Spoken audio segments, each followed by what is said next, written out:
Le deuxième jour de la 7e conférence internationale de Dakar pour la paix et sécurité était consacré à la thématique consolider la paix et la sécurité en Afrique. Les soucis des organisateurs est de renforcer l'autonomie du continent et à paver les chemins de son émergence économique et sociale. À cette problématique, quelques intervenants ont apporté leur contribution sur comment améliorer la sécurité des États et permettre le financement des dynamiques de paix et de reconstruction durable. Parmi eux, on a noté la présence du ministre Ngo Kosso du Congo-Brazzaville qui a parlé de différentes missions destinées à la pacification de la Libye. Juste après, on débuté des travaux en atelier. Le premier analysait la question de l'Afrique face à la montée de l'extrémisme violent.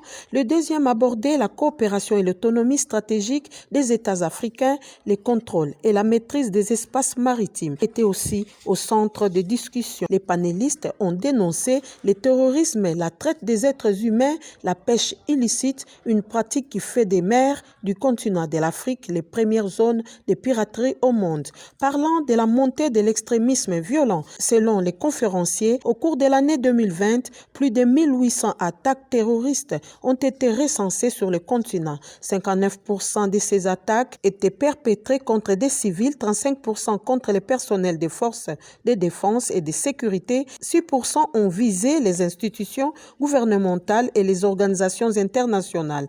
Des propositions étaient ainsi faites pour renforcer les politiques de prévention et des capacités de lutte en vue d'améliorer durablement la sécurité des populations. C'est autour de 18 heures que la ministre des Affaires étrangères du Sénégal et des Sénégalais de l'extérieur a clôturé les assises de ce forum de Dakar pour la paix et sécurité en Afrique, assises tenues après un lourd silence imposé par la COVID-19.